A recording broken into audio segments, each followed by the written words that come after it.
Dudes saying they got their passport and they about to go overseas to find their wife, and you see they have the initials SYSBM in their bio, which is short for Save Yourself Black Man. Those dudes are tricks. These dudes have a firm understanding that they're so socially awkward and so socially inept that they need to pay to have access to coochie.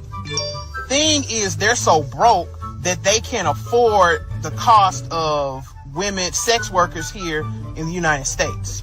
So these dudes with warehouse jobs, these the type of Negroes that work on the line up there in Detroit in the car plants, they take their little 35, 40K overseas because it stretches longer. Talking about how they are sick of women in America and how they're going to get their passports and go overseas and find them a wife. Well, the truth of the matter is you don't want a wife. You want a slave. You want a maid. You want a personal assistant. These women are in dire financial need. And it sickens me that you get online and vocalize and brag about getting your passports and going to these countries with these to get a wife who needs a green card to escape extreme poverty. Whether you pay her family, whether you pay her, no matter what the circumstance is, she is in a dire situation. How dare you capitalize off of the fact that this woman just wants to live and thrive financially. And then you call it a marriage. That's not marriage. It's modern day slavery, and I think that it's sick. I think that it's disgusting, and all you're really doing is sifting yourself from the real divine masculines and alpha males. Because when they walk in the room, we know it. You know why? Because we feel safe. And we're not safe with you. And we know it, and that's why we're disrespectful to you. That's why we don't like you, and that's why we don't give a damn that you're going to another country to find a wife. And while you're there, get the help you need to heal your inner child, because we know that you're unhealed, that you are narcissistic, and that you're a toxic person. So while you're spending your money on your new bride, be sure to get the help that you need to. We ain't mad. We don't want you. We see you. You're not a divine masculine. We ain't mad. And I would be fine. What was the key? What did your mother know? What truth was coming through your mother that's going to come through you to your daughter? My mother gave us aphorisms to learn as children.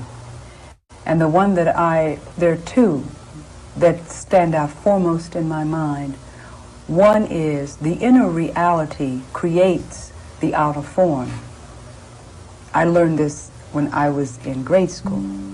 I was very young. And the other is the universe bears no ill to me.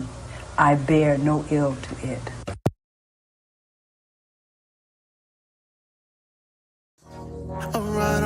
Alright. Just got the call, it's going down tonight. It's a lot of goodbyes here tonight, but then I saw the stallion that I like. Hair from Cali, I live in the valley, then you look sexy. Yo!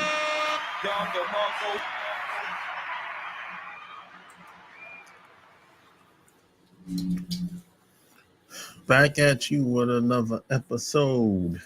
Coming at you from ChooseYourRelationships.com. What's going down? You know, like, share the episode, and all that good stuff. And we're going to do like we always do. We're going to talk that talk, and we're going to go out and make it happen. You know?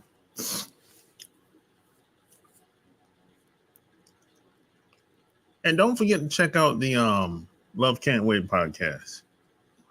You know, actually, This episode was brought to you by a listener out of Brazil, actually. You know, somebody, I think he's been listening to me like less than a year. Dude from Brazil. You know, every once in a while I'll get emails from people or whatever, you know, but I was kind of surprised being that it's the holidays and everything. I don't necessarily know about when the holidays fall in Brazil, you know, but I know the holidays happens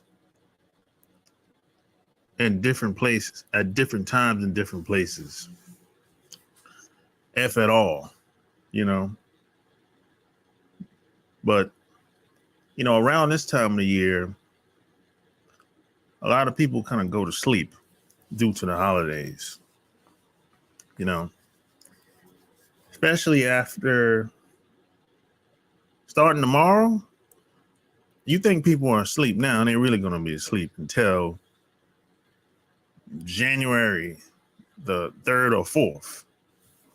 You know, people really going to be asleep. They're going to be in holiday mode, and you might not be able to reach them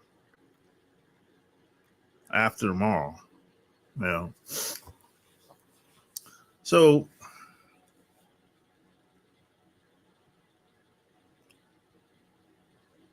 you know, when it comes to a lot of guys, especially online in today's time,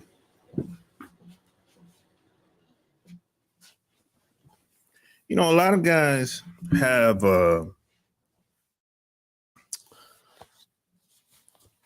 kind of feel entitled because, you know, they went to college, they got a pretty decent job, make decent money, decent place to live, nice car, or at least a decent car. And they feel like, hey, a woman should be attracted to me based on what I've worked towards, right? A lot of guys feel this way. They feel like if they're smart, that a woman should be turned on. But I've never seen it happen that way, to be honest. Even if I go back to when I was growing up, most guys where I'm from, they didn't go to college when I was growing up. People didn't really start going to college until, I'm talking like in huge numbers, until like the 90s, like late 90s. That's when I saw like people, I mean, I'm talking like, when I say huge numbers, I'm talking like when the graduation class graduates, over half of the students is going to college. It was like that in the late 90s. But in the 80s, guys didn't really go to college like that. I mean, women went, but even women didn't go to college like that where I'm from. So, and even the ones that did go to college, the guys that did go to college, the women really didn't care about if they went to college or not. That didn't turn the woman on, you know. Now, there's always going to be some women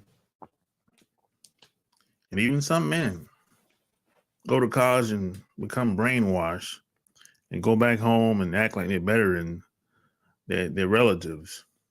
That's always going to happen. But even still then, nobody really cares. Nobody really cares how much education you got.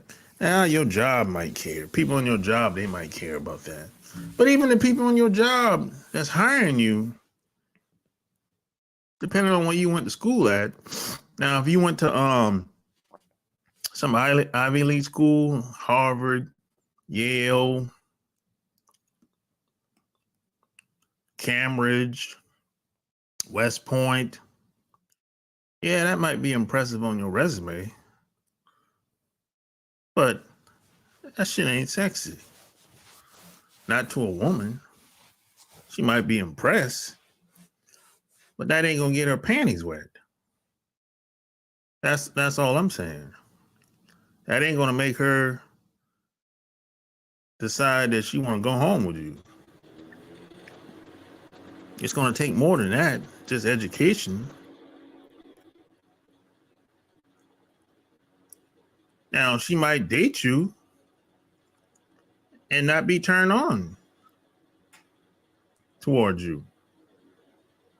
She might just not be into you like that. And if she's into you like that, it ain't going to be based on because of the college you went to, the big university you went to. I know that much. They usually have something to do with your charm, charisma, your emotional intelligence. See, intelligence don't equate to education and being smart. You know what I'm saying? Look, I know a lot of guys that work corporate jobs. They couldn't get laid if you paid them. They couldn't get a date if you paid them.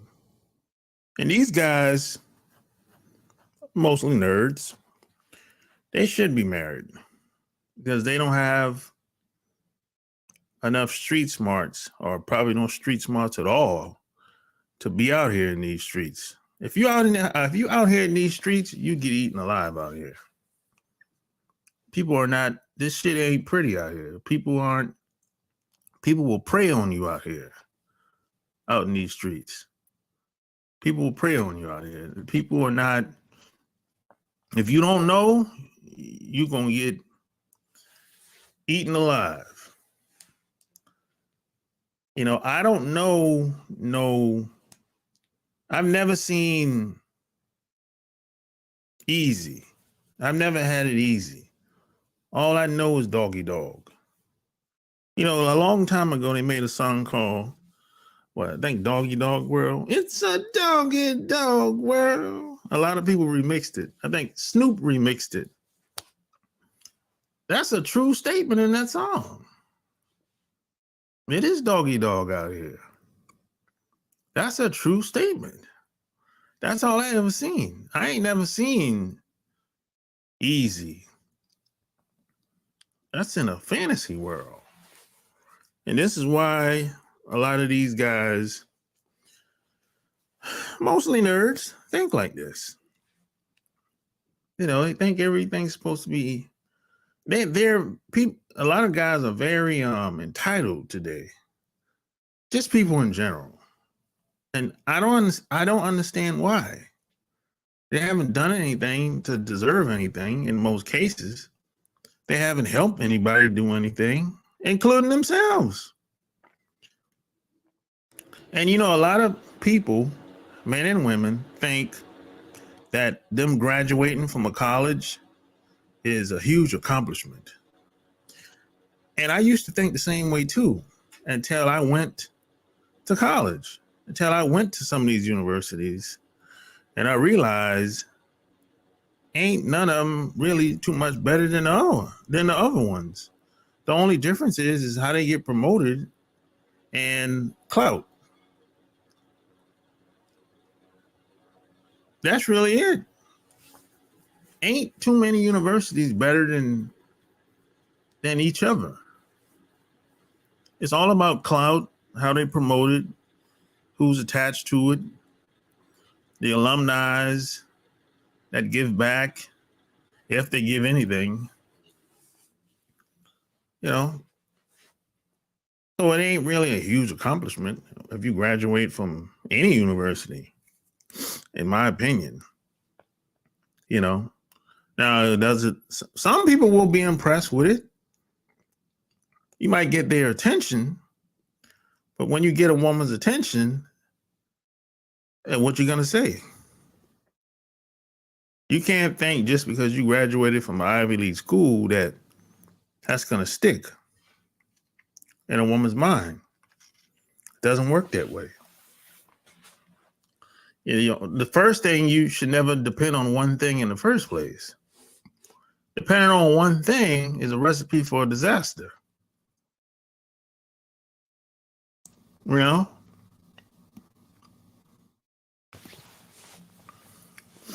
You know, now a lot of guys, a lot of nerds, they're impressed by colleges and data and, you know, where you graduated from and what kind of car you got. And, you know, as a matter of fact, the reason why you can't get a job or you have a hard time getting a job, if you're somebody like me, is because of the nerds that work on these jobs. They're the reason why you're not getting the job, at least the jobs you would like, because the nerds are blocking you or rejecting you at the jobs.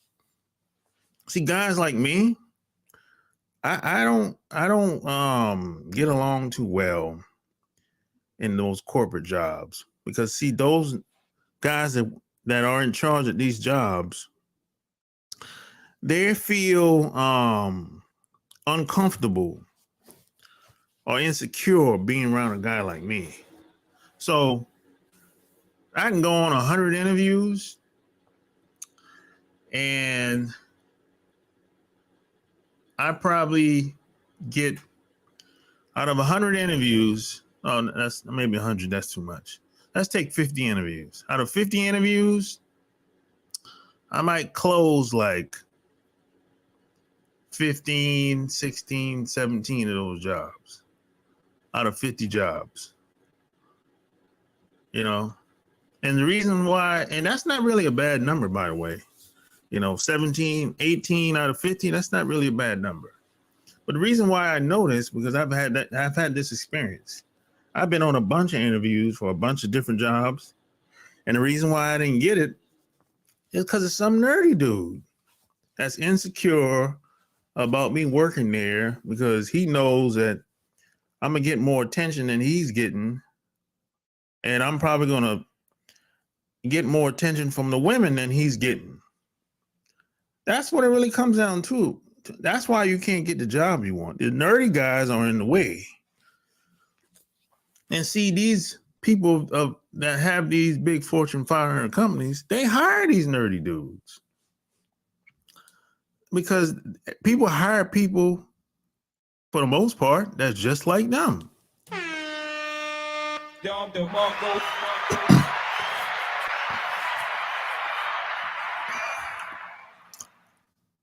Yeah, they hire people that's just like them. And another thing, a lot of these nerdy dudes, they don't really have a concept of what respect looks like. I'm gonna give you an example. If, let's say you have a partnership, or it could be a short-term thing, a long-term contract or whatever, or it might be just be a one-off type thing. I interview you, you interview me. That's the deal, right? The nerdy dude will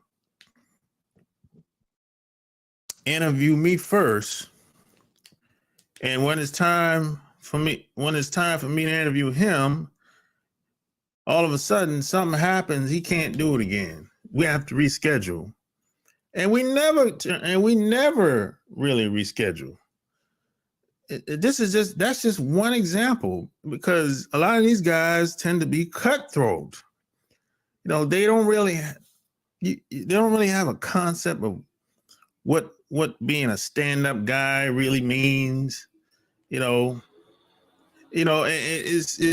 and me personally, I don't get along well with a lot of these guys.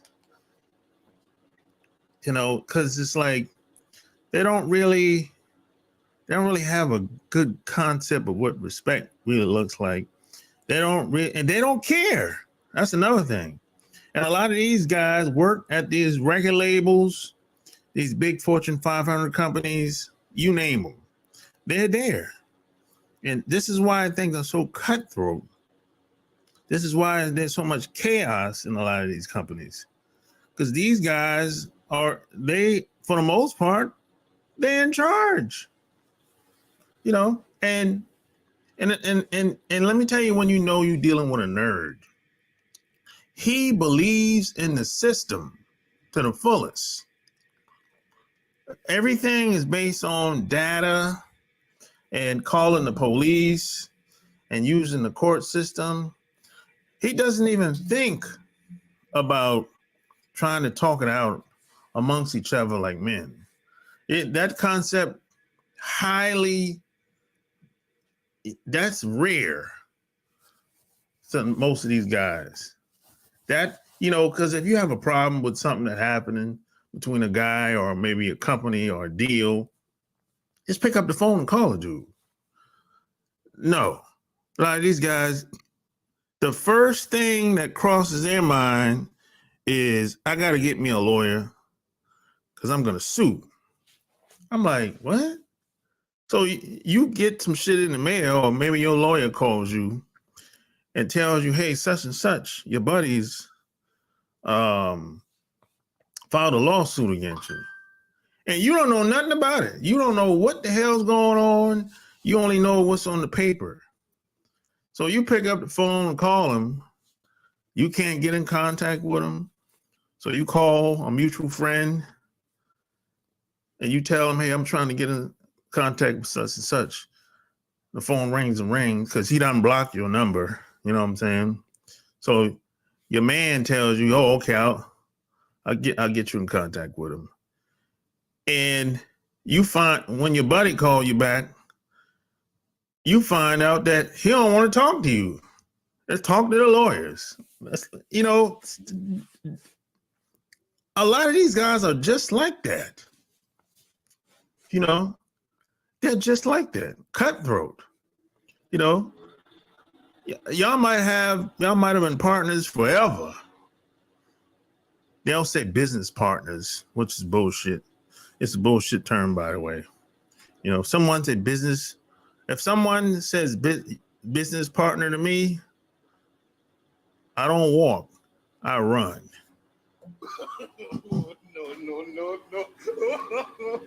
No.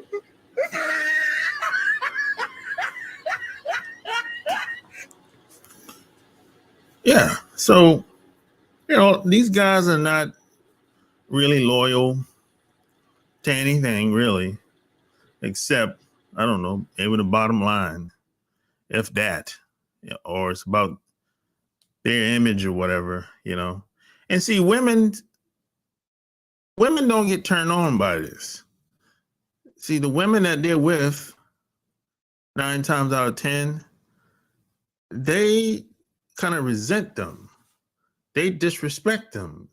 The women that they're with, they don't like it, but at the same time, they can't do nothing about it because she managed to get married to that fool. Or maybe she's dating that fool. Or maybe he threatened her. Who knows? It's like I said, a lot of these guys don't, they don't respect your boundaries in most cases. If in most of the time, if you have problems with a guy, it's probably going to be this type of guy. A lot of these nerdy dudes that it's like, they have no concept of what respect looks like or what manhood looks like. They believe in the system. Now, when it comes to me, I don't believe in the system. Not at all. I don't like wait on anything that has to do with the system. I don't trust it. Not at all. A lot of these guys, they depend on they depend on the data. The data says this. The data said, but I'd be like, hey, okay, do you have a relationship with this person, this woman? No. See, they don't see a lot of these guys, like I said, they believe in the system. So they're waiting for some law, some public policy to come about to put women in their place, right? That's what a lot of these guys are doing. And on top of that, they actually believe that the laws and public policy is going to work on the women. They actually believe it's going to work, and the women are somehow going to revert back the way they used to be in some type of magical way. And then the woman will be attracted to him again, even though he's the same guy he was 15, 20 years ago.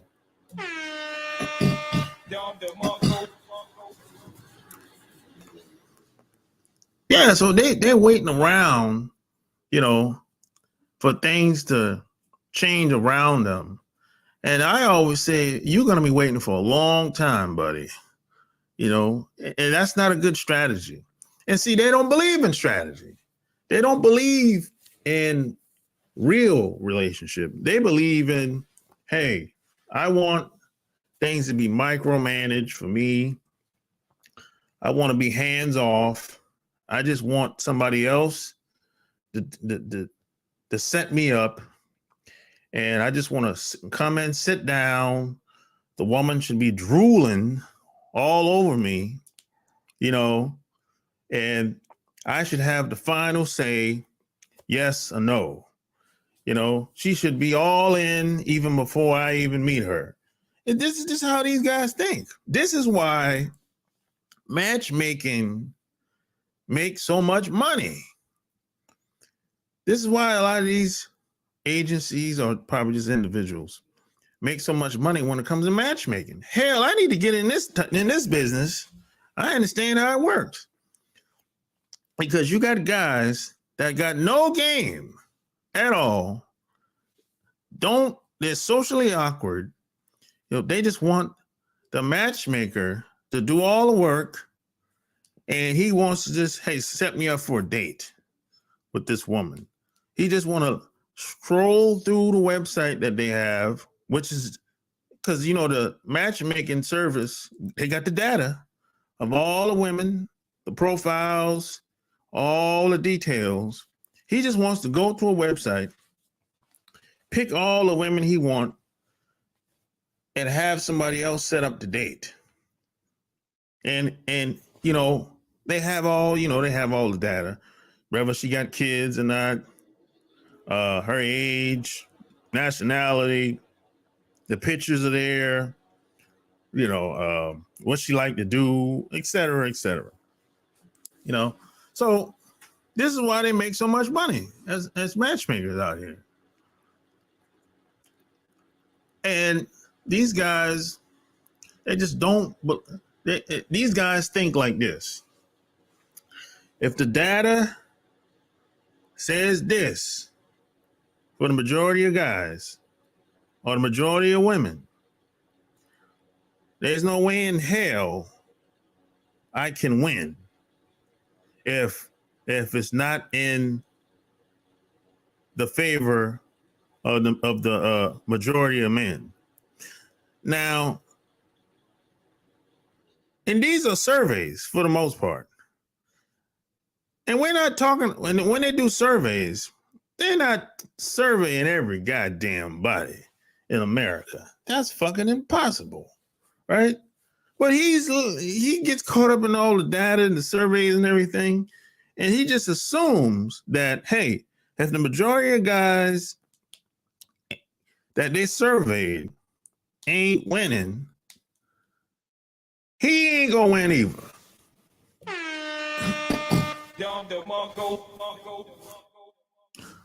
Yeah. So, because in his mind, he discards the relationship that he can have with a woman. He doesn't think the relationship he has with a woman doesn't matter. It doesn't matter how she feels about him, or at least the possibility of how she could feel about him. He thinks everything should be micromanaged.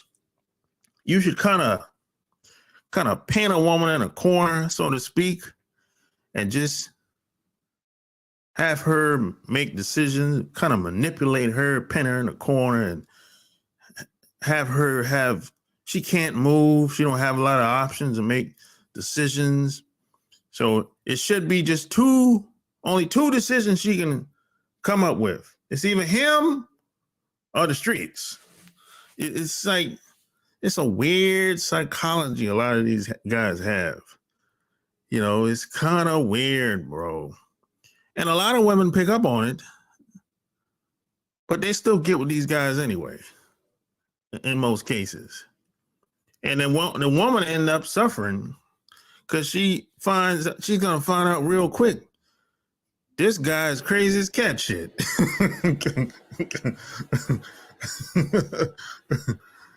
You know? But unfortunately, a lot of these guys are in the White House. They're in the politics. They're in the politics. They make decisions that affect countries every day. Yeah. Unfortunately, they're in the White House. They make decisions that affect how we live every day. You know, if these guys are very insecure. They get to drinking and the drugging. Oh boy, you know.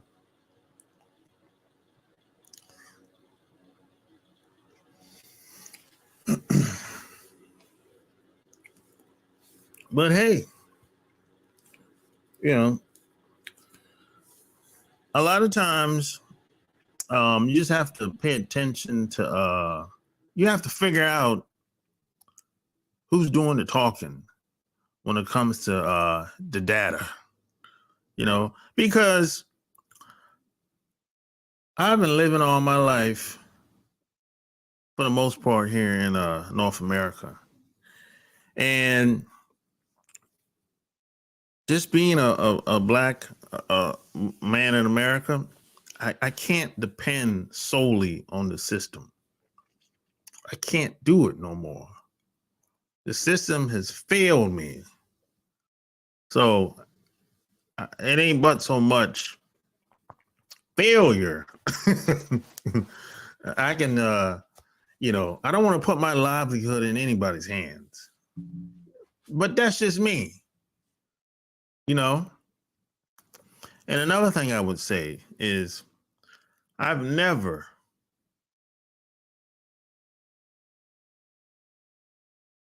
when it comes to dating advice, or just living my life as a black man in North America, I've never, ever taken advice from a white man. Never, ever taking advice, dating advice, and just living my life as a black man from a white man. I've never, ever done that shit. And another thing I'm going to say, I've never, ever, and will never in my lifetime take advice, just period, from a woman.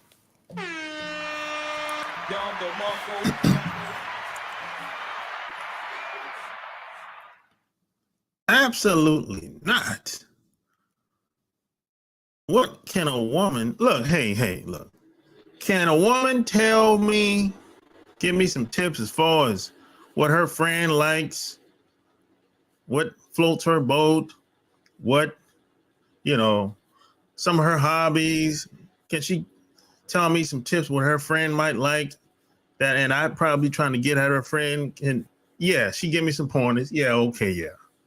You know, Can she tell me what it's like living in her country? Yeah, okay, yeah. Okay, I give you that. But a woman giving me advice on how I'm supposed to approach another woman. Oh, that's another thing right there. That's a whole different game right there. And I haven't met maybe one woman in my whole life, maybe, I don't know, less than 5, that actually just understand the concepts of being a man, of a man approaching a woman. Less than 5 women in my whole entire life.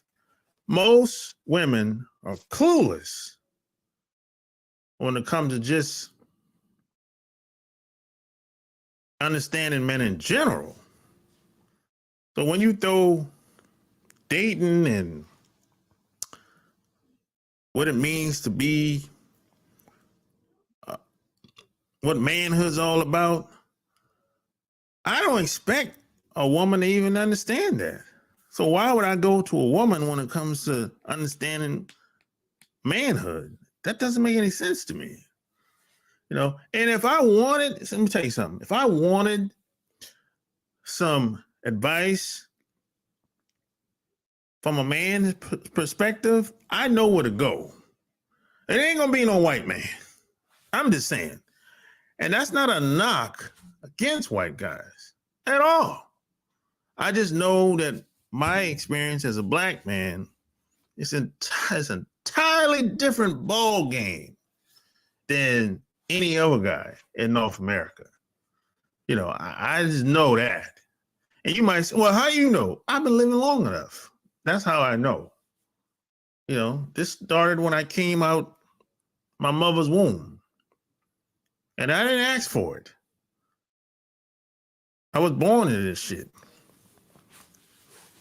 You know? And see, being a man is hard. It's hard being a man. And I don't know if it's supposed to be easy or not. I don't know. But what I know is this.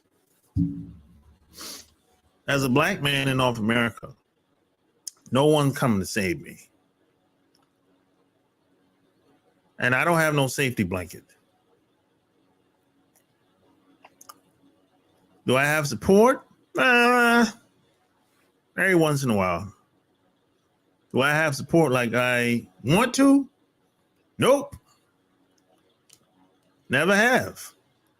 Now, will I ever have support like I need to or want to? I don't know.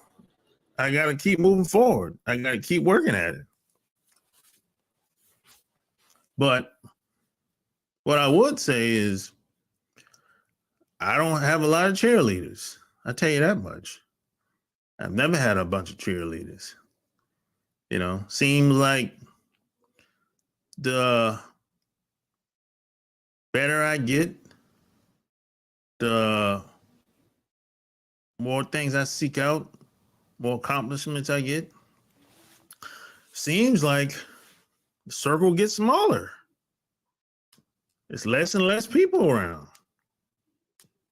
You know, and I met a guy a long time ago, rich dude, black dude.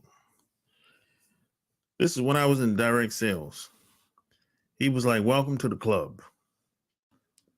He said, he said, "Remember this day. You're not gonna have no cheerleaders up here." And you know, he's been rich for, at that point, he was rich for like 20 years. And he was an old guy. He was old. He was like 50. He was like 60 years old when I met him. This was like 15 years ago. And he was rich like, I think 15, 20 years before I met him. And he was 60 something years old at the time. That's why a lot of people say well, not a lot of people, some people say it's lonely at the top. But they say you eat better. I don't know. I don't know. But yeah, that's how it is, man. I learned the hard way, man. Nobody's coming to save me. Yeah. So I learned that I had to self-educate myself. I mean, look, going to college is cool, man. If you want to acquire a skill, if you want to learn something, I mean, you have to go to college for certain things. If you want to be a professional, like a doctor, lawyer, or scientist, things like that. I guess you would, if you want to be a dentist, something like that. I guess you have to go to universities or have some type of specialized training or whatever. So that's cool, but even some of those professionals, after a couple years, they hate life. They want to get out of that profession that they're in, but they feel stuck. And they feel like, if I'm not a doctor or a dentist or an attorney or a scientist, what else would I do? So they feel like they're stuck because they don't really have, a lot of these people don't really have any hobbies because they've been in school for over half of their lives, or at least throughout the 20s. And some of them become highly educated. They get master's degrees and all kinds of stuff. So by the time they're done with all their education and certifications, they're in their early 30s. So a lot of them don't really have no hobbies. So by the time they get the itch, like, hey man, I want to get into something else, they're late 30s, early 40s.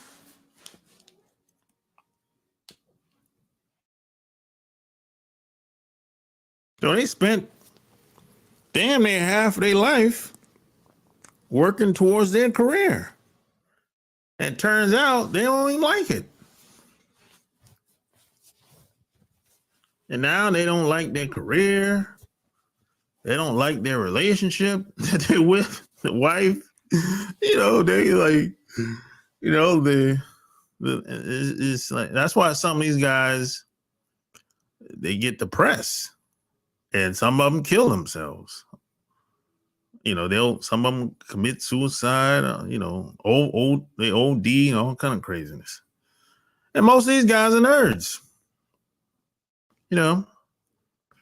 They can't take the pressure. So it's like, a lot of them don't want to start over.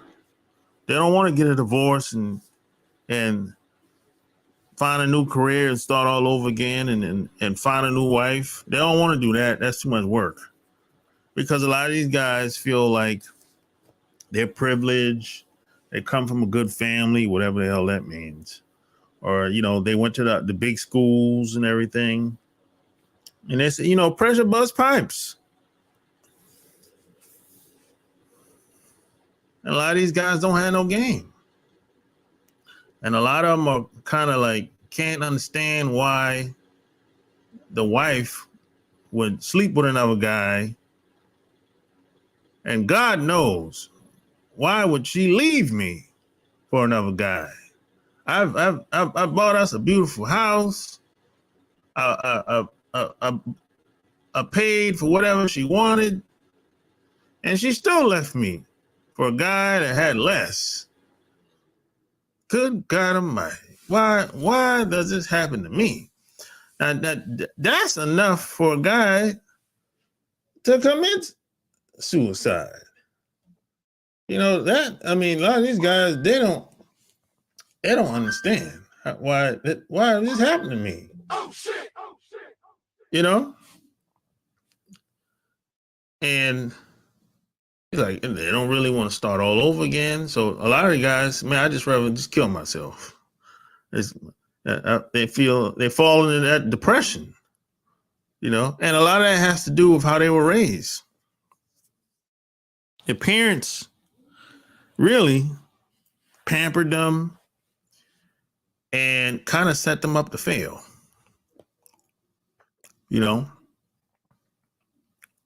And a lot of these guys they feel like having good social skills don't really matter. It doesn't really matter. It doesn't really matter how the woman feels about them. Long as I'm a good provider, that's all that counts. But it doesn't work that way. Now, there's some women, some groups of women, that if you're a good provider, oh, that's cool. But y'all won't have no connection. Y'all be like fucking roommates. Y'all be like fucking roommates. Y'all be like buddies. The sex gonna be dry. Y'all might hang out, go places together, or go to the company outings and events. Spend time with the family, his family or your family during the holidays. But it's gonna be dry and bored as hell. He ain't gonna be happy. You ain't gonna be happy as a woman because, see, you can fake it till you make it all you want. But after a while, nature always takes over. Some people say, nature always corrects itself. But, over time, everything usually comes out. Again, you've been had. You've been took. You've been hoodwinked, bamboozled, led astray, run amok. This is what he does. That's usually what happens. And then the shit crash and burn.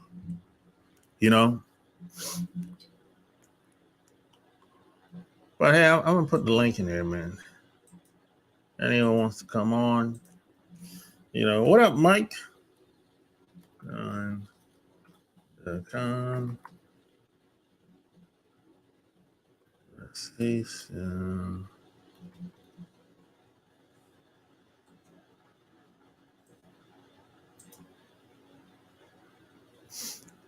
Yeah, that's the link, man. Anyone have anything to say? Talk about? Let's talk about it.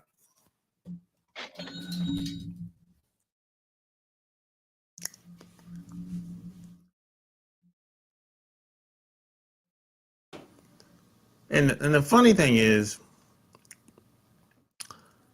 some people have kind of polluted the word game. They make it seem like game is like a form of trickery. You gotta trick the girl or manipulate the girl or manipulate the man. It's like if you hear a woman says, most of the time, if you hear a woman say, "Hey, I ran game on somebody," that's trickery. That ain't got nothing to do with. That's not positive. There's no honor and integrity in trapping and tricking somebody to do something. That's manipulation with bad intentions. That's not game. That's some other shit. You dig? Yo. Hey, what's up, man? Another day, man. What's on your mind? Nah, that makes sense though. But are you talking about the ones have been making money and doing all that stuff? Like have been like power tripping or whatever? Yeah. A lot of those guys, yeah. Some of them are like that. Yeah. Well, that explains that. And the president is a good example of that.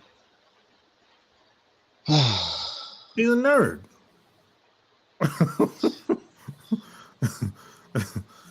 You know, a lot of these guys that's in the White House, most of them are nerds, bro. They're power tripping, most of them. You know, Yeah, most people in so-called successful upper level stuff, no, they don't. They're not really. you can How listen do I how they put it? you can listen how they talk, bro. If they start saying stuff like, "Hell, we got to pass these laws and public policy," you know, we got to. If they're not focusing on the people, you already Mm-hmm. know he's just a nerdy dude that's power tripping. Hmm. He believes in the system. He depends on the system. Right. Right. Let's take somebody like Robert Smith. Oh yeah. If you listen to him talk, you know he believes in relationships, Hmm. and Yeah. he focuses on relationships. He don't talk Right. about a bunch of laws and public policy. He mentioned it, but he don't focus Mm-hmm. on it like that because he know that it don't matter who the president is, the shit is gonna keep going the way it is 9 times out of 10. So he Right. focused on building relationships with people that he can help across the country, you know. Right. So you know, so first I met him like 20 years ago, by the way, when we Okay. was in the MLM direct sales, All right. and he was rich back then. This is like 20 Wow. years ago. He was rich back then, and he's still the same dude. He just got older. Hmm. Hmm. Yeah, I used to shoot him an email every once in a while. I met him at a conference Oh.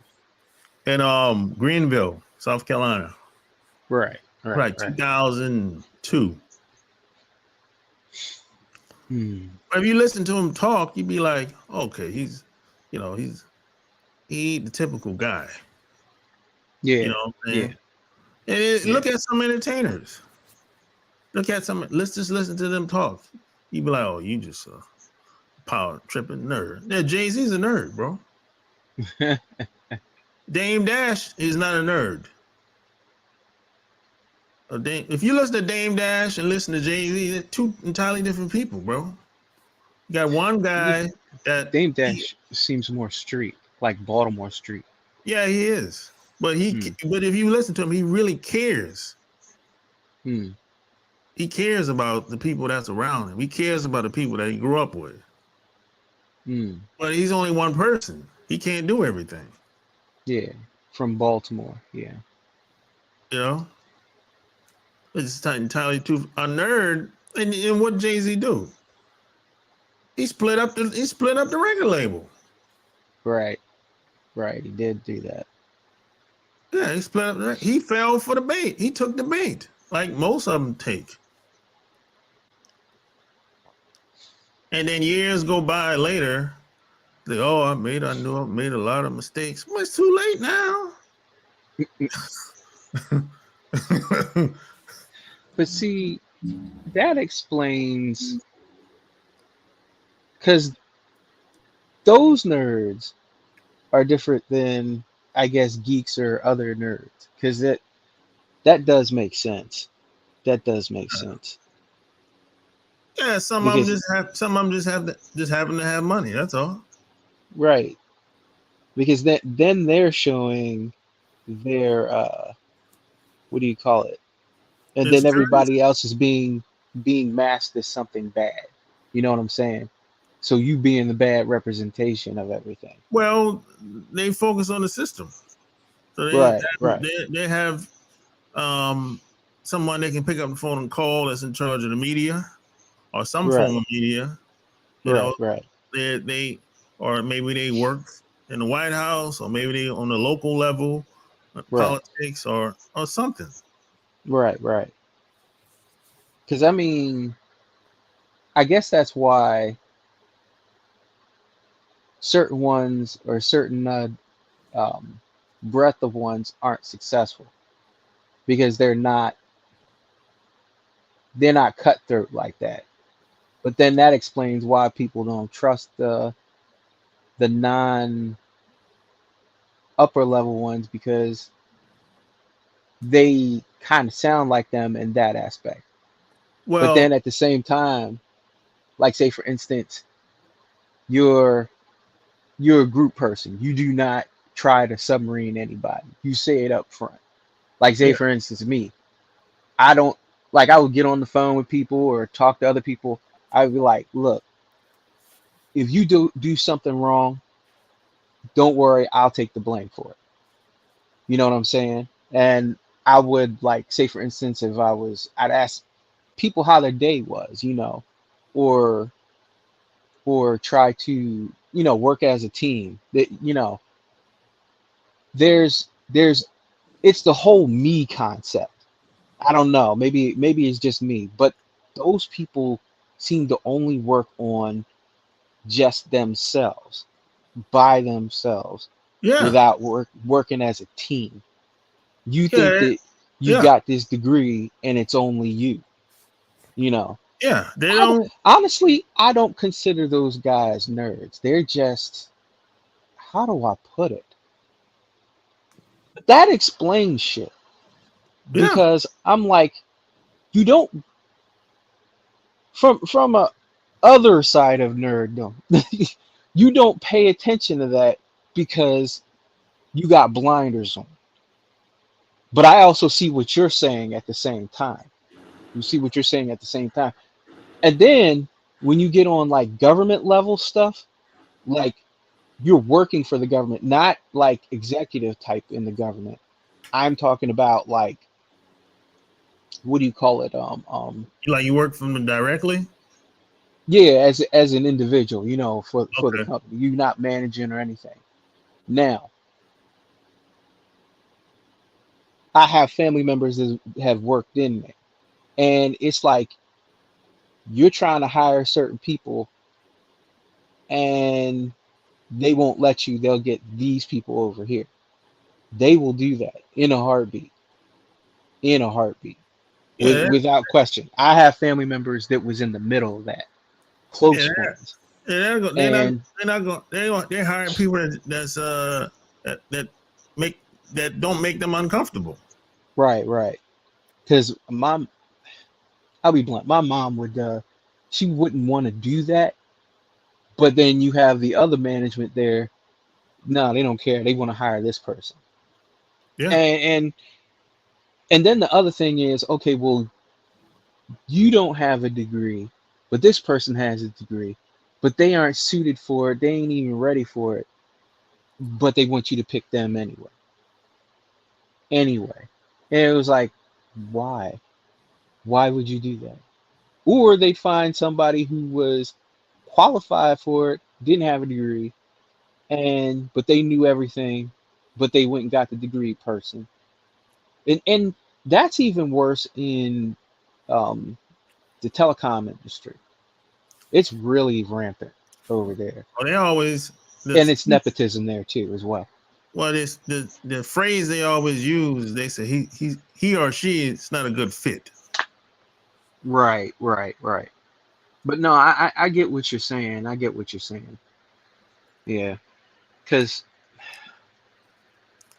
you can be successful, but you don't have to be a piece of crap No, you trying don't to you know, be undermine unified and people. You don't have right, to undermine people and stab people in the back. right, exactly, exactly. I've seen that These with guys, these guys, they have to because they're insecure. right. But that's the type that will fail outside of this country. You gonna Well, fail. oh, they not going outside no country to live. No, Hell no. no.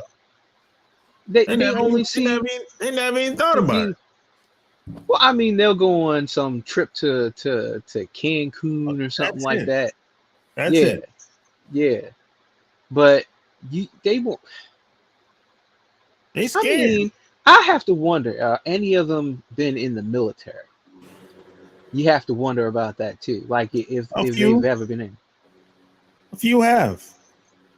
Because I'm like, you can't get nothing done without working with everybody else, working with people you don't even like or their policies or whatnot.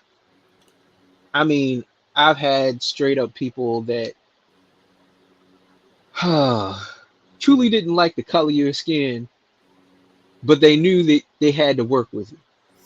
Oh, of course. They, I met a bunch of them in the Navy. right. And they cool their heels, you know. Unlike they've been saying today, they trying to recruit people out the system. Back then, you know, nah. You could depend on this person not doing anything because he could get a bullet in his ass, and nobody would find out. Yeah. No, Yeah, you just have to know who you're dealing with out here right, when you come in contact with people. You know what I'm saying? right. And once you know who you're dealing with, then you know how to deal with them. But that explains how lower level nerds get treated like that because of them. Yeah, they don't. But see, from a lower level nerd standpoint, they think that they're part of everybody else, not part of them. They think that they're no. You know what? I am understanding that 100% because I know several people like that. They will cut your throat at the same time. I mean, and you tell them, and they see you doing the job. They see you doing everything. It's even much of a shame when it's another black person doing it. Yeah. Another black person. And you know that you're doing the right thing. And you've talked to them. They know you're doing the right thing. But they still cut you. And I'm like, you're an intelligent brother, but you can't work with me on this or work with me on that. You see I'm doing my thing and there's no problems. But you're coming at me like this? That's very, very hurtful. But you don't look at them like that from a lower level nerd's perspective because they seem to be doing well. They seem to be for the office, dressing well for the office. He's polished. But right. But I guess I see what you're saying. From that standpoint, they seem to be office wise okay, and then you get the impression that they're fine when they're not. No, that's just you know how to talk office, but you don't know how to talk people person or how to work together. Yeah, I see what you're saying. It's just that's a front. Right. That's they will submarine you in a heartbeat. No, I get what you're saying. If you meet them outside that office, you be like, you're not as smart as I thought you was. You dumb as a doorknob. You know, but they're not well rounded at all. They don't really have no personality. As a matter of fact, if you see him outside the office, you'll be awkward. He'll be surprised that y'all even seen each other outside of work. In most cases, right. Yeah. You know, it's like they don't. It's like I said, most of these guys and gals, you know, they don't really see the value of relationships like that. You know, I mean, let's take a woman for example. If you meet a woman and just let her talk, she'll tell you who she is over time, right. And if she believes in the system, she don't really see the value of relationships, or 9 times out of 10, if things go bad, she's the type that's gonna pick up the phone and call the police. She call a lawyer, and I'm like, right. Hey, what? I'm like, hey, how come you didn't talk to me first? Right. Right. Yeah. You know. No, I get what you're talking about. You don't want to be around nobody like that. You want to pick up on that before you even go that far with that woman, you know? Or catch an attitude about stuff before you even talk to somebody, in a positive manner, a polite manner, an intelligible manner. Like I can. Oh, you're being weak because you're asking this person in a nice way or whatnot, and I'm like, they're a human being. They're excuse my language. They're a fucking human being. Yeah. Why would you talk to this person like that? I mean, they're just doing their See, job. They're trying to get through everything. And yeah, 9 times out of 10, if I'm nice to this person, I wind up either getting what I want that day, or or I can get it the next time I come up there, which is like maybe a day or two. And they'll be like, here, they've already kept something to the side for me, or already did something for me. Like if I go in a restaurant, they already got me set up. They got me in a good spot, or whatever spot I like to be in. I never understand that. Never understood that. and a lot of people equate being highly educated with emotional intelligence. And I said, no, no, no. No, Uh-uh. no, No, no, no. no. It's like when I meet a woman, I don't really give a damn where she graduated from. No. I don't really care. I used to, for not from, but that you did, but I don't anymore. No, It doesn't really not even. matter, really, No. because she can be an asshole with that Right. degree. With that degree. Yep. You go somewhere with her, she giving the waitress a hard time in the restaurant. That's the first red flag. I've dated that person, and I dated that person, and my mother and father were at the restaurant with us together. Oh And man. I was like, oh my God. Oh my God. I was like, I forget what I know what restaurant we was in. And it's up into I can even tell you what restaurant it is. Bertucci's Timonium. Look it up. We were sitting right in. Were you embarrassed? Yes. Yes. I was like, why am I effing you? Like, no. Complaining about the forks, complaining about this. I'm like, get the hell out of here. Get out. Get out.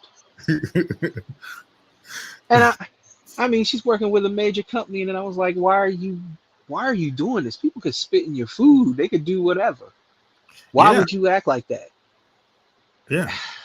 It's almost like they never really worked a normal day in their life. Yeah. And, on a regular. And you know what's crazy? A lot of those people, right. No one ever told them, never checked them on their attitude. No.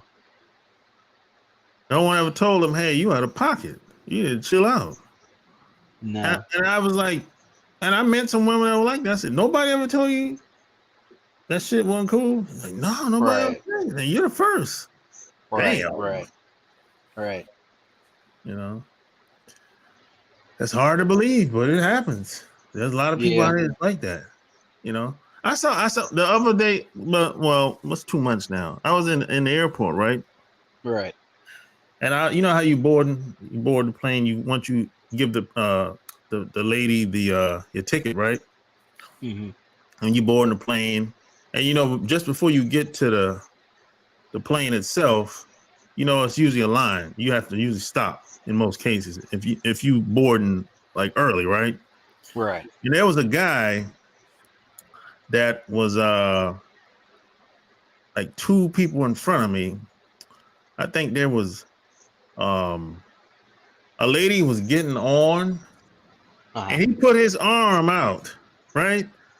Basically to block anybody from coming through. So I guess his wife or whoever could get on, take their time and get on. What? So I said, yeah. So I'm like, what the hell is this bullshit? So this is economy, right? Huh? This is before we even get on the plane. This is before we even get on the plane.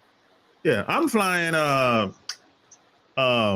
what airline was that? American airline. This is a small plane. Yeah. This is like I don't know, 100 seats. Right. So it doesn't have like first class or nothing like that. No, there's no first class on there. Yeah. So he looked back at me, and I could tell how he looked back like nobody ever said that to him before. He never heard nobody reply back like that. I'm like, why you got your arm out like that? Right. People are trying to get on the plane. Yeah. And I understand from a handicap aspect if that's the case, because he had somebody with a wheelchair, right? No. Oh, so this person was moving slow. Yeah. Why couldn't he put her in a wheelchair? I don't know. So you need to stand to the side and wait. Yeah, I was like, hey man, why you want to block the rest of us just because from she's getting on fast? slow? Right. She can wait. She'll be fine. People pull out their seat and do whatever. You know, I don't understand that. I've never understood that. Yeah, but these people like that, people do things like that all the time and never get checked by anybody. No. You know? No. I mean, you got even some of these people, Bill Gates or a lot of these other people, they get on the podium, say what they want to say in front of hundreds of people in the room. Mm-hmm. And the reason why they don't say nothing because they afraid what might happen to them. Right. You be part of a snuff film. Because I heard in that they got security in that room, full security. When a lot of them guys be talking, and if you raise your hand and say something they don't like, they'll take you in the next room. I heard you might get beat down. A lot of people. I haven't heard that before. Oh, I heard about that.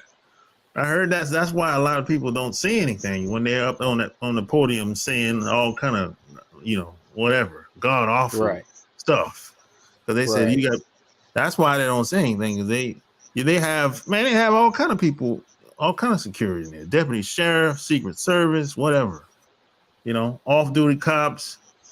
And they said, man, they got like 2 rooms. It's a room on the other side where if they have to handle anything, hey, that's where you might get beat down. And you're not gonna be able to stay in the audience. I'll tell you that much. You got to get up out of here. Well, they didn't do anything at that Dave Chappelle contest to Elon Musk. That's for sure. Yeah. I heard about David Chappelle brought Elon Musk out. Is that true? Yeah. Booing, right? You can see. Yeah, you can see the video. Oh, okay. I heard about it. I haven't seen it yet. Yeah. I forget what he was saying. I'm How not long sure did if he he said stay out? anything. I think from the video, I think it was like 5 minutes. Oh, okay. But I'm like, I'm surprised they were booing him. You? Huh? I'm surprised they were booing him. At first, they weren't booing him like that, but he said something, and I think that threw people off. I think that was the real problem. It threw some people off. Well, and then I think that Dave Chappelle said something that just really didn't. He was trying to be funny. I know that's what he was doing, but it didn't go well. It did not go well. It didn't. I mean, if you from DC, you understood what he was doing. The whole time he was just being funny as shit. Elon Musk didn't get it, or the audience didn't get it? The audience didn't get it. Oh, what Dave Chappelle was saying. The entire time he was being funny. But no. But what Musk said at the time that I was listening to it, I was like, nah, I wouldn't have said that. I wouldn't have said that. No. But David Chappelle's a risk taker anyway. He take a lot of risks on stage. Yeah, he don't care. He got his money. Yeah. Shoot. He's classic DC money. His family was out there. So yeah. I'm sure he got friends that know how to invest his money. He ain't gonna be broke. No. He wasn't really broke when he left the show. He really ain't broke now. No. I mean, plus he live in Ohio, man. Come on, how much money you need to live out there, bro? Come on, man. Not much. Not Just much. outside of Dayton, Ohio, man. Come on, man. You get 100 Yeah. acres maybe for Man, 100,000 or something the like that. Midwest, man, dirt cheap to live, man. Yeah. When I found up in Pittsburgh that rent is like $600 a month, I was like, oh, Yeah. Man, I might have to move up there. the only thing about the Midwest, man, is cold, man. Yeah, Dang. I can't do. I would love to live in Montana because it looks so beautiful, but I can't do that. It's way too cold. I can visit. And shit, not during the winter time. No, not at all. Not at all. It's cold and snows. I can't do it, man. But when it's summertime, I do it summertime. I go up there summertime. You know. Yeah. But then it'd be like 70 degrees. I had to buy me a gun up there too. Yeah. And that's another reason why I can't go up there. And then you might go up missing. So yeah, they don't mention that. There's a lot of missing people up there. Hell a yeah. lot. Shoot. Yeah. In fact, I'm gonna say that there's probably a lot of areas up there. It's just a pure dumping ground, just straight up dumping ground. And it's so damn corrupt in a lot of these small towns, man. I mean, a lot of people don't know, man. The Midwest is a different world, man. It is. A lot of people don't know that. But you know what? If they actually people jumped into those states, it'd change in a heartbeat. But then it's like, why would you want to with that weather?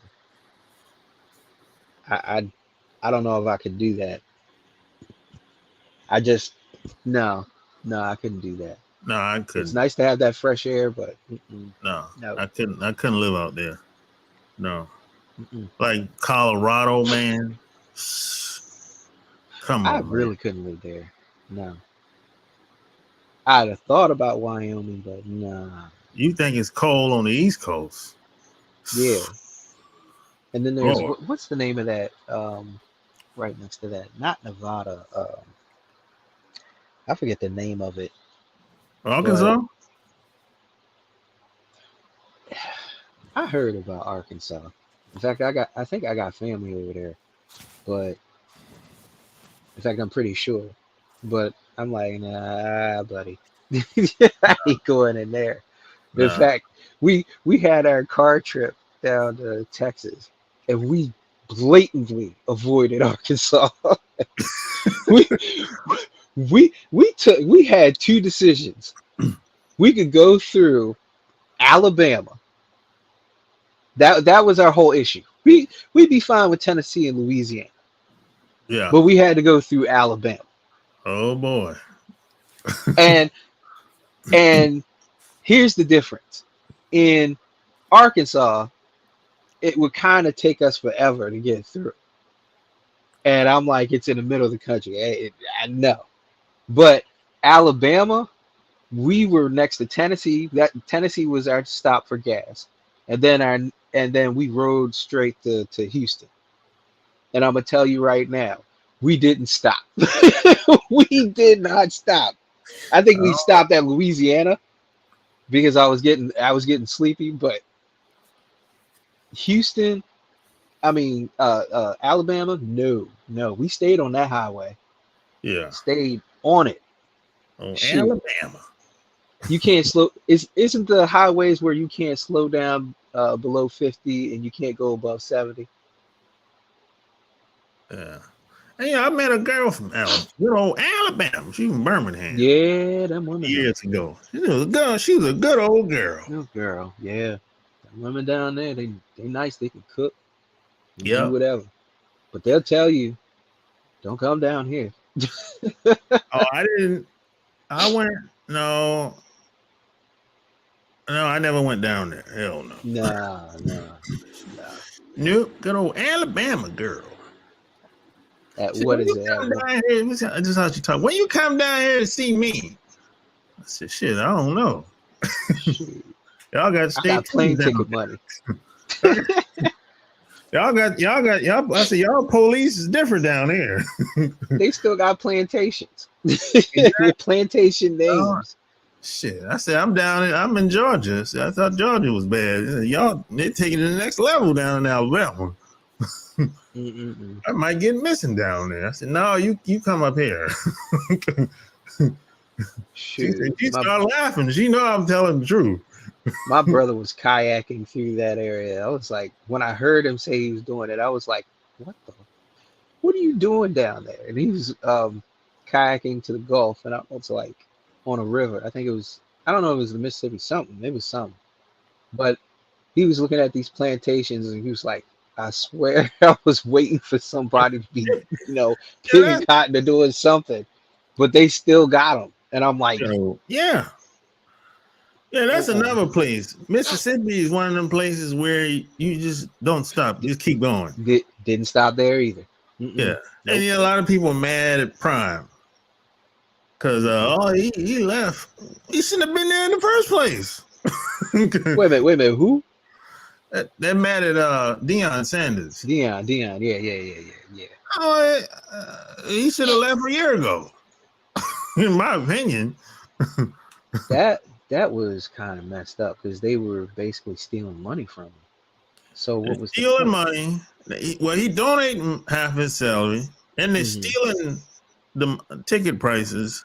Then you killing people on the campus, and then you're robbing me. Got robbed 3 or 4 times.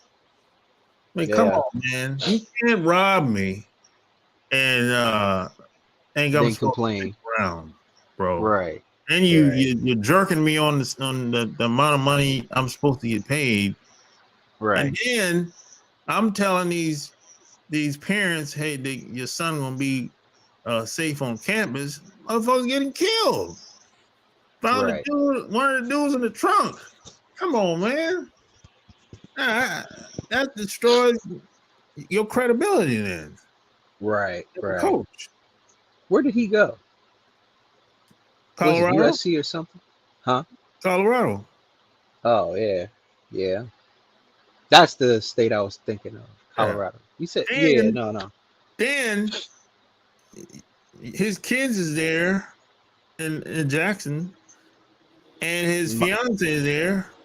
So now I'm like, after you, now it's one thing if you get robbed is one thing, but now I'm like, I'm kind of paranoid. Kids. That might happen to my kids, or I got to think about my woman now. You know, people know them. They see them. Are they college age? Huh? Are his kids college age?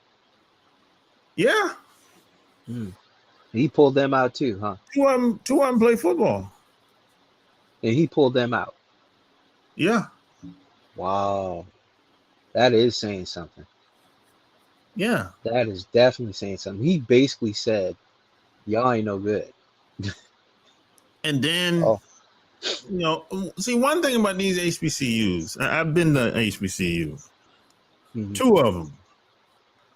A lot of people there, and don't get me wrong, the same shit is going on at all these schools.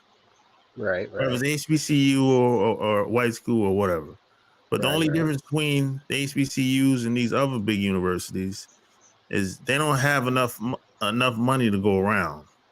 So a lot of these people that's working at these colleges, they're not doing their jobs, bro.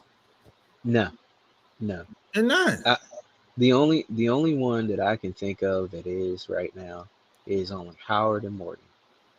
And Morgan is because they're engineering and technology people. I met the teachers. They made the circuits for certain military stuff and satellite stuff. So I knew whatever they were going to get that, they were going to get that. Plus they were working on satellite stuff. So I knew that if they managed that, engineering wise, they were going to get the money. And people did donate back the money, after they, went to school and got out there and did their career. They paid money back. That I can see. But I've never seen other HBCUs like that. I don't want to say they're bad, but I was like, other than that, I don't know of any others like that. I haven't heard Look, anything there's positive. companies out here that's willing to donate money to HBCUs. It's just, bro, you got McDonald's will throw you 100,000. Right. They don't even care. Nope. This is a tax write-off. Right. Well, McDonald's is giving 100,000 to nonprofits, bro. Right. If my ignorant ass cousin got a nonprofit can get 100,000 from McDonald's, you know they'll give it to a college. As ignorant Damn, he is, and he's a con artist. I need to start myself a nonprofit. Me too. I just don't know. Nah. I just don't know what it'll be at the moment, you know. But so Prime is bringing sponsors. Dion is bringing sponsors to the college. Right. And I made millions of dollars. The stands full up, man. Every game. They lost the last game last week at the bowl game. Right. They lost the last game. Right? And made millions of dollars. And they can't give him $5 million as a bonus. Wow. If you want him to stay there, make it hard for him to leave. Yeah. They thought they could just do it whatever they wanted to. You're not gonna believe. I ain't gonna beat a mule. Right. You know what I'm saying? But they didn't do that. They didn't do that. And then there's probably never. I don't even know who's in charge of the funds over there. I don't know if it's the president. I don't know who it is. But that probably never even crossed their mind. That, hey, since Colorado offered $5 million, why don't we give him a bonus so he can stay? That wasn't in their repertoire. They just wanted to guilt trip him, and use their sign language on him. Yeah. That's all I saw was sign language with what they were saying. Because I was like, are you serious? You wanted to keep him and you're talking to him like that? Yeah. I don't understand that. And they act like Jackson is a nice place to live. Right. Like that raggedy ass city. I haven't seen it before, but I heard about it. I don't know. They told me don't waste your time. I didn't want to stop there. I didn't want to stop in Alabama. I was willing to stop in Tennessee because I Tennessee. Somebody from there. Yeah, it's all right, but they got con artists like crazy. They got what? Con artists like crazy. Oh well, that's kind of everywhere now, bro. Yeah, where, like Memphis? Yeah. How'd you know it's Memphis? No, I know. I know a lot. I've heard about Memphis a long time ago, man. Yeah. And plus, Memphis has a big music scene there. Right. It's on a local level, not mainstream. But just because it. So it have a lot of entertainment. It's a town that's surrounded by entertainment. Right. Whenever you have a town like that, it's going to be a bunch of con artists there around. And carnies. You want to talk like you're a carny. It's always going to be. That element is always going to be there. When I tell you, yeah. Any town that's revolves around entertainment, that's always going to be there. Vegas, Memphis, New York City, Miami, LA, you name it. Houston, that's going to be there. You always going to have them fast talkers. Yeah. But I don't know why you can't do that here. You can't do it. You can try it in a different way, but you can't be a carny here. You can't. Well, it ain't going to work everywhere. It's not going to work everywhere. Yeah. But Baltimore and DC are two strange fruits. They're a really strange fruit. What's the difference between DC and Baltimore? You think? Baltimore is, how do I explain this? If you've ever seen DC in the past 20 years, it's always updating, always developing. Baltimore is not. It looks the same as it ever was. The same as it ever was. It can be more developed, but because they have freight coming in, I've seen that, but it was something missing, and plus they had the steel mills there. It's not developing as much, as it Okay. should do. If they did certain businesses here and had different projects here, it would be better. But it's Okay. not happening like that. The Hey, money's in the bases. hey, you ever heard of a real estate investor? What's the name? Don Peoples. You ever heard of him? His boule I've ass. heard the name. I've His heard the boule, name. his boule ass. Yeah, he's from DC. He started off and he bought his what is it? He built his first building in DC. That's what he said. Right. This was in the when um what's his name? Mayor God damn it. What's the dude? Oh yeah. The smoke crack. Yeah. Yeah. He was mayor then. Yeah. Yeah. He was no, this is before he was mayor. Oh yeah. When he got started. And when he was mayor, when he became mayor, that's when they did the deal to build a skyscraper in DC. Right. This is in the 90s. Like 90s. 80s, 90s. When was he mayor? I don't know.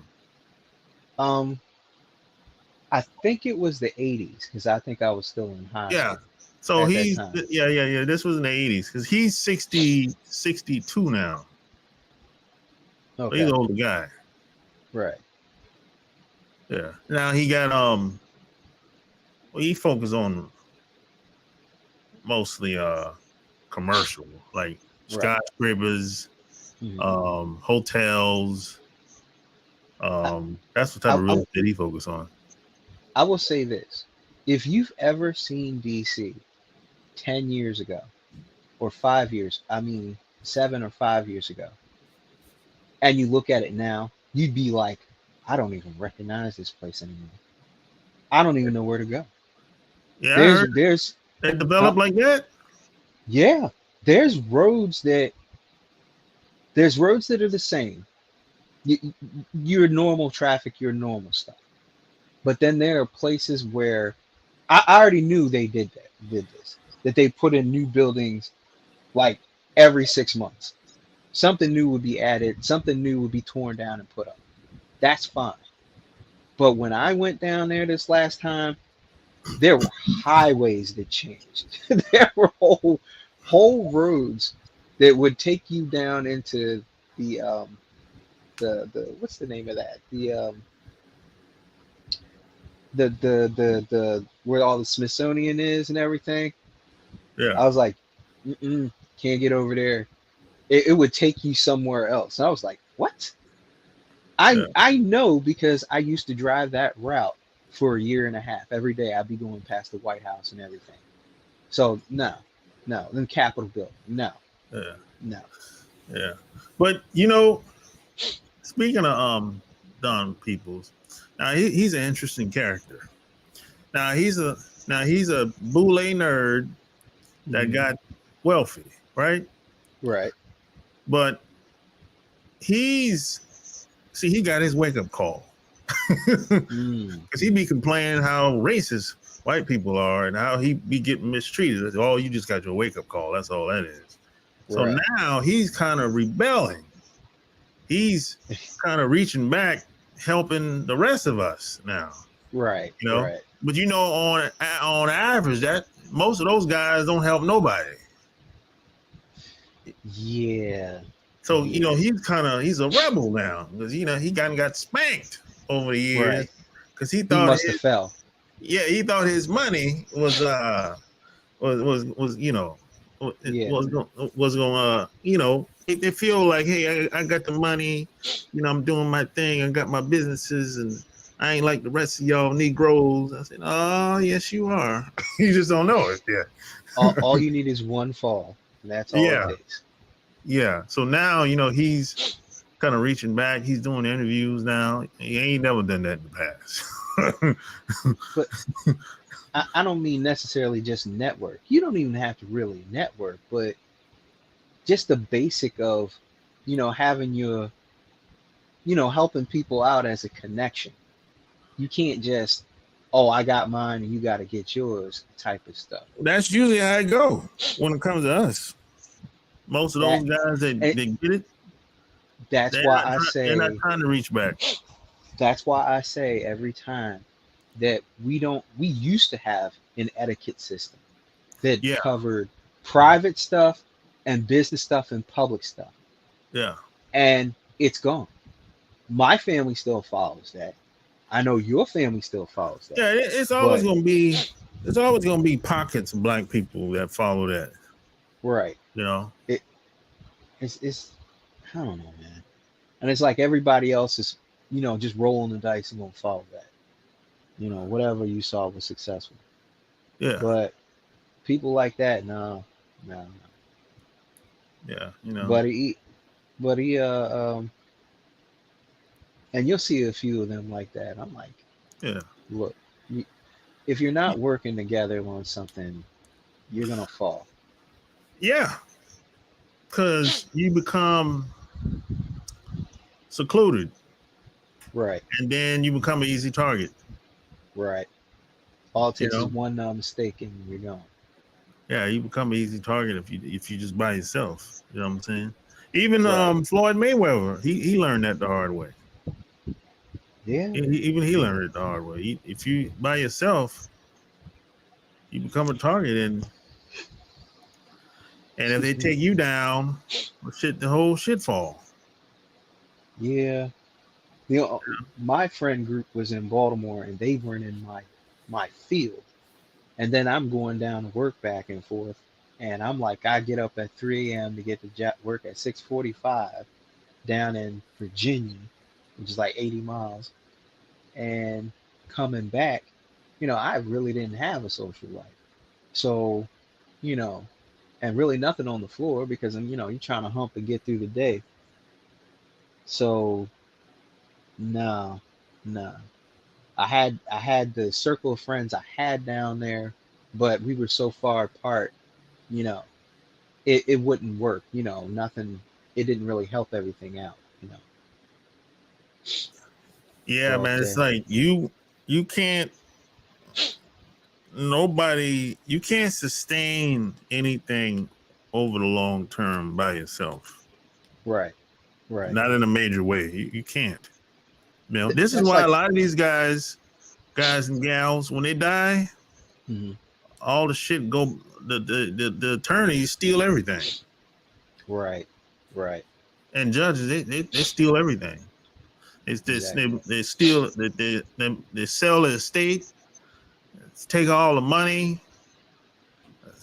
Whatever they had, they sell it all and get all the money. Steal all the publishing. Everything. And the family gets nothing. Family gets nothing. Kids end up poor. They got to get a job. I don't understand how they can do that. But then again, if you get you're around the wrong people. Right. And that people, like say for instance in Maryland, you can just claim somebody as a what do you call it? A dependent or something like that. They're elderly, so you take a guardianship of them without their permission. They can just walk up there and do it. Yep. And Why is that? You don't have to believe me. You can look it up. Look on YouTube for it. That's crazy. Yeah, because they're trying to say you're elderly and you can't take care of yourself and whatnot. I'm like, how do you know? You've never been in my house. And they were pulling that. And people, they spent months, sometimes years, getting people off of their stuff to keep them from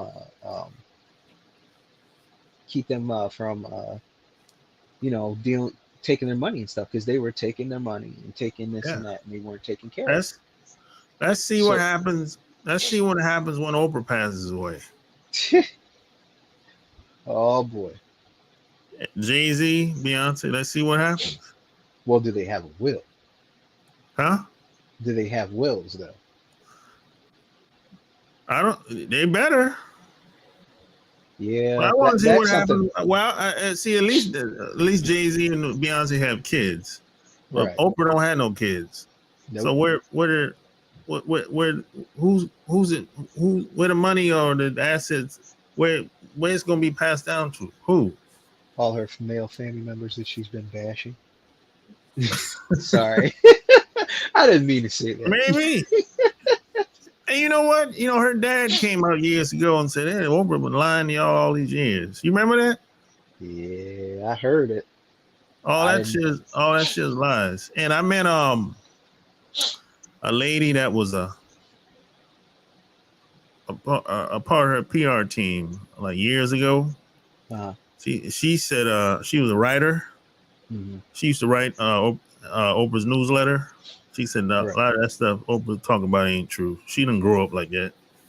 Say her uncle used to beat her up, molest her, and all that was lies. Yeah, Oprah didn't grow up like that. She didn't grow up hard, and no, So that was basically, just a she was good just story. selling people down the road. Huh? Yeah, it was a good story. That's all. Yeah, so her dad That's said, just "Man, sad. that even Jay Z, bro. Jay Z ain't no street dude. That's lying, bro. Dame Mm. Dash and Akeem Diggs, they were the street dudes. Nah, I believe that. I would definitely believe that. I never looked at Jay Z. I never thought Jay Z was a street dude. Be honest, you know. I And mean, the guy what's that rapper, the older dude that he used to be in a group Hawaii Soki fame a long time ago. He used to take Jay Z on tour with him when Jay Z was a teenager. He was like right. 14, 15. So he ain't never been out there in them streets like that. I He mean, the didn't only have to. He didn't have to. yeah, And plus, he used to be hanging around Big Daddy Kane. yeah. I was just thinking about him the other day. I was literally thinking about Big Daddy Kane the other day. I was like, Yeah, what happened to him? Jay Z. Oh, he's doing. He live in Raleigh. He doing. They do plays. Him and his wife. Oh, you know him like that? No, but I heard people talk about him. Right, right, right. I was about to say, you know him like you were my No, hero back when I was no, younger. no. I don't know him. I know people that know him, but I don't know him personally. Yeah, yeah, yeah. Yeah, but you know, yeah, Jay Z. He didn't grow up like that, man. Oh, just made this shit up, man. You know, and what Dame Dash was the money man. Right, He right. the one funded what they was doing back in the day. Jay Z didn't have no money like that. Yeah. And the guy, I forgot the rapper name. He's an older dude. He's like 50. He's probably like 60 by now. Jay Z just gave him a deal. Well, he gave him a couple $1 million like 5 years ago. Uh-huh. Because people online was saying, "You doing my man wrong, man. That's your boy. Y'all started off together." You know what I'm saying? And now he back in the project starving. And you want to hook, he won't give your boy a bone, man. So I think the word got back to Jay Z, and he gave him a little rap deal, gave him a couple $1 million. You know what I'm saying? Right. And they took a Well, man, picture together in the barbershop somewhere in Brooklyn. I'm trying to figure out who you talking about. I forget, man. What's that dude, man? Hold on, where my phone at? I'll tell you. I'm gonna try to Google it. Hopefully it'll pop up. Let me see. Somebody might know who I'm talking about. Let me see. Let me type. Uh,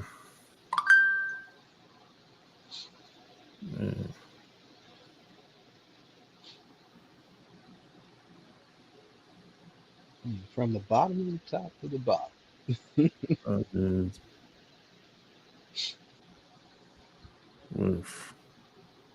let's see. Hold up. I think nope. Let me see. Let's see. Jazzo. Never heard of him. You ever heard? Well, he's an older guy. That's who Jay Z started with. They was in a group called Hawaii Soki Fame. It was I just ain't them. never heard of that before. Yeah, you look them up. They used to go on. They used to go on tour, mostly overseas together, in like UK. Yeah, that's where you can make money. In fact, Yeah, not UK. You go over to I learned from a friend who you go was to you go to famous over there.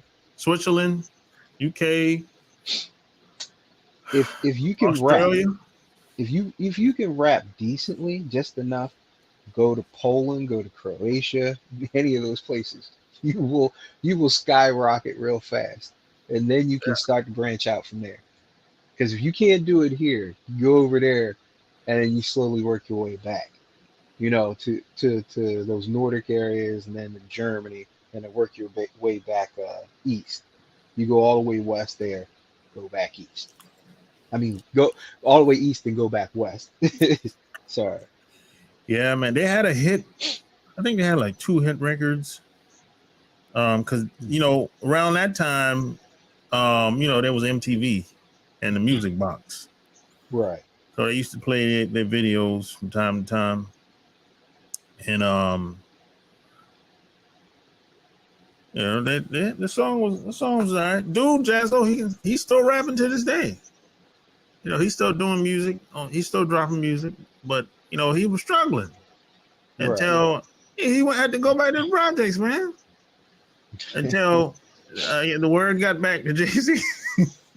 This was I'm gonna tell you when the word got. This is when he bought what's that? What title? The the music Oh yeah. platform. I think when he bought that, it was around that same time. There was like, yo, Jazzo, he hurting, bro. He had to move back, back to the projects or whatever. And then Jazzo, he came online on I think Twitter or Instagram or probably both at the time. Because it was a lot of buzz around how him and Jay-Z grew up. And I think he might have came out with a documentary. And then he came out with some music. And that did well. That sold a lot. So that put some money in his pocket. And probably 2 years after that, I'm gonna say 2000. This before the pandemic. I'm gonna say 2019. All of a sudden, him and Jay-Z, somebody posted a picture with him and Jay-Z in a barbershop, and then after that picture, an article came out. I think on allhiphop.com, if I'm not mistaken, and it said Jazzo got I think $2-3 million deal with Jay-Z, or his label Rock Nation. You know what I'm saying? Right. Yeah, But so that's cool, man. Because What about Jay-Z, they said Jay-Z was kind of ignoring them dudes. right? No, you know he would be doing that. Yeah, of course. Shoot. You didn't do this, you didn't do that when you came out. You Yeah. Even a you lot had of your chance. because a lot of them guys that even them guys that went to jail, Mm-hmm. the guys that went to jail when they got out, Mm-hmm. they said even they didn't say Jay-Z was lying, Mm-hmm. but they would say, hey, we looked out for him, man. You know what I'm saying? Right. One guy even said he took the time for something that happened. I don't know what happened exactly, but he ended up going to jail for like I think 15 years, and the guy would never never call Jay-Z a liar, Right. but at the same time he never would say what he's saying is the truth either. Right. I ain't gonna deny that. I'm not gonna deny that, but I'm not gonna confirm it either. Yeah, because he says he come to find out he know his family. Right. They grew up in the same projects or whatever. You know what I'm saying? Right. So I said, yeah, I get that. But that dude, when he got out of prison, he created a documentary, and of course that's sold because people wanted to know who this guy was and how he know Jay-Z or whatever. And I think eventually, Jay-Z ended up contacting Helping. that dude eventually. Hey, damage control. Yeah, you know, you know, but that's that's how the nerds do. That was my whole point of doing this video. Well, what about what is his name? NWA. What is his Oh, name? Easy, No, Dr. Dre, not Easy. There's Dr. Dre, and then there's Ice Cube. Ice Cube. What about him? He didn't like grow up in the projects type stuff. Nah, his family, my parents were school teachers. Mm-hmm. Yeah, Not saying that was easy too, but yeah, Ice Cube always been solid. Yeah, Ice Cube never said he grew up hard. He never said he was a gangbanger. He never said any of that shit. He said, look, I just fucking do music, and I believe in doing the right thing for me and my family and my people. That's all he ever said. Yeah. Getting pulled over and stuff like that, getting mistreated by the cops in the system. Yeah. Ice Cube was always solid. He was telling it like he saw it. Yeah. Now a lot of people, and he got a bad rap because he didn't want to go along with the NWA deal. That's where a lot of that backlash came about. But if it's a bad deal, it's a bad deal. Yeah. But that's where a lot of that, that at least when it comes to the media, that's where a lot of that came from. They tried to make it seem like he was some type of radical dude. Right. That's like what's her name? Erykah Badu. Yeah, what about her? They try to make her out to be some kind of radical thing too. They try to make her out like she's some satanic woman or some shit like that. Right. Yeah. She can't be satanic.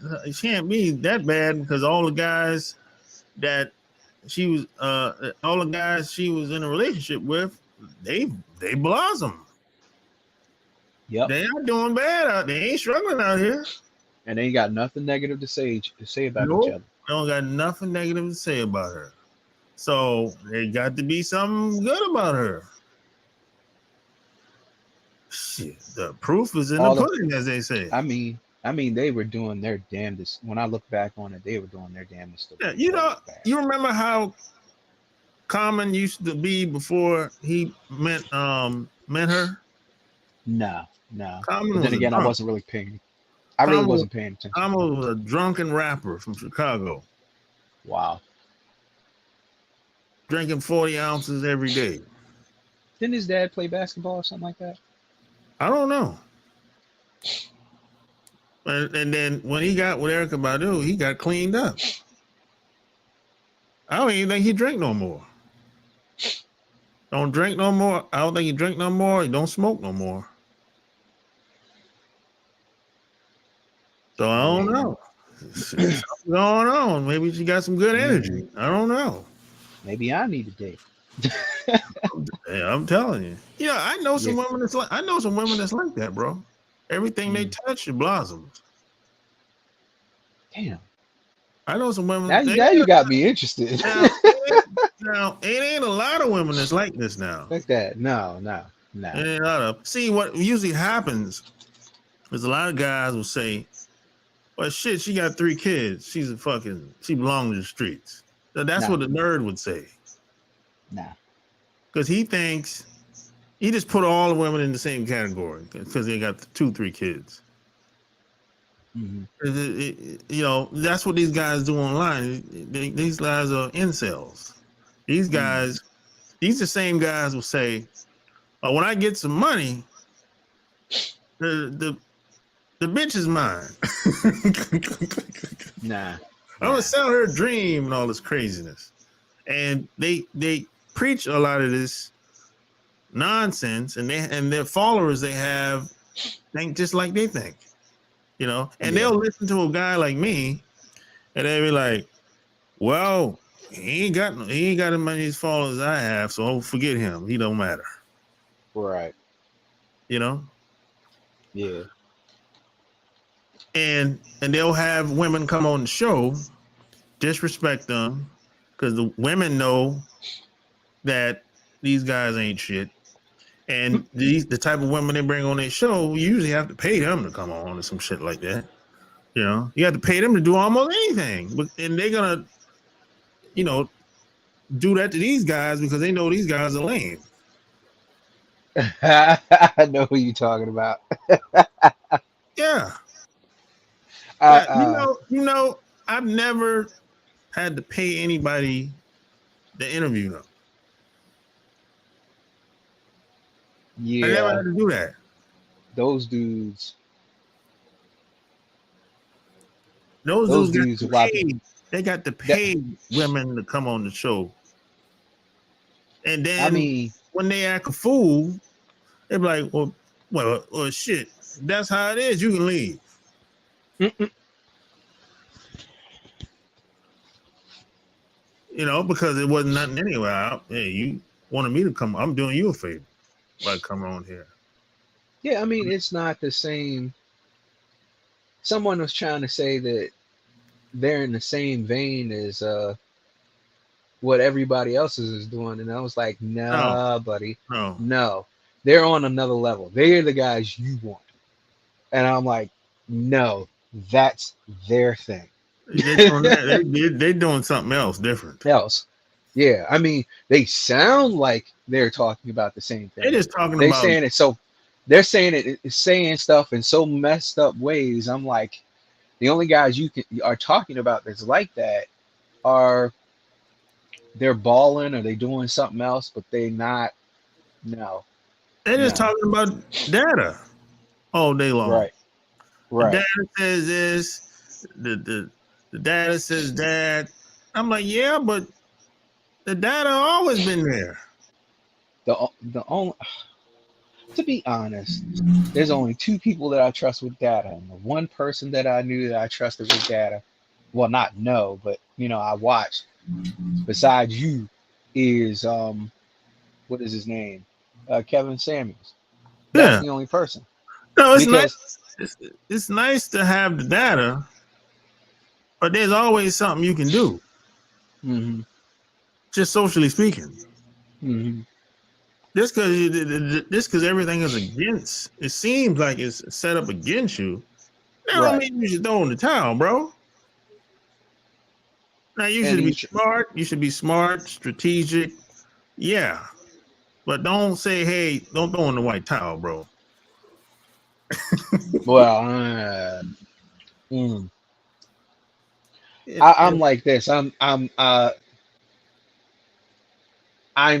too old right now. If I was 35 or 40, maybe 42, I would be fine. I wait, but ah, No, it would I just mean take at a the end of it the would take no. a minimum of 5 years to turn stuff around here. But Oh, no, it don't happen overnight, man. no, it doesn't. No, It it don't absolutely happen doesn't. overnight. No. People are trying to think that it's supposed to be an overnight thing. It's going to Oh happen no, right no, now. no, no, no. It usually take any major change. Usually takes 3 to 5 years. hmm But most of them take 7 to 10. Yep.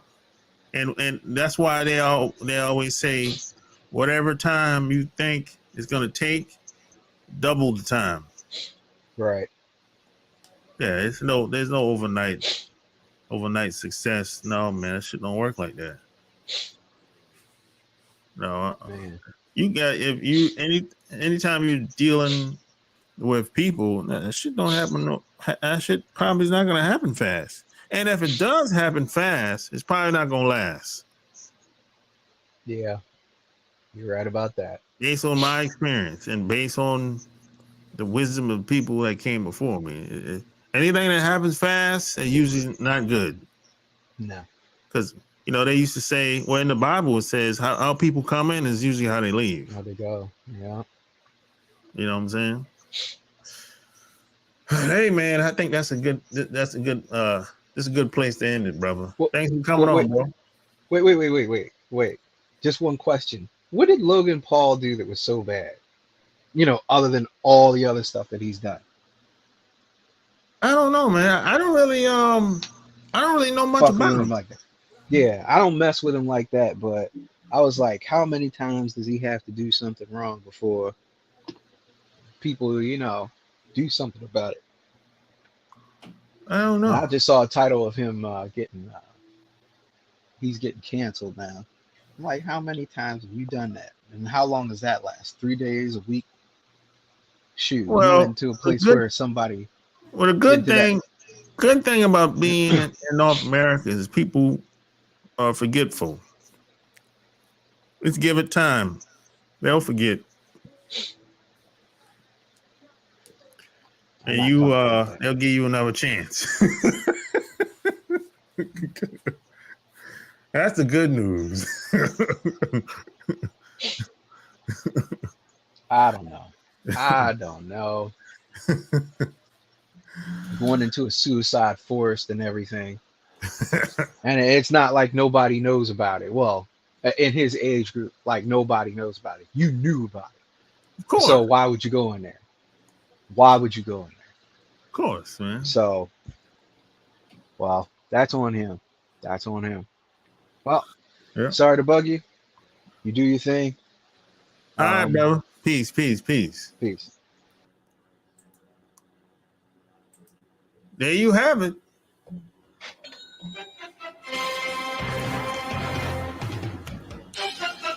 Like, share this episode. Don't forget to check out the Patreon and the podcast. Love can't wait. Until next time, I'm out. Peace. Alright. Just got the callers going down tonight. It's a lot of goodbyes here tonight. But then I saw the stallion that I like. Hair from Cali, I live in the valley.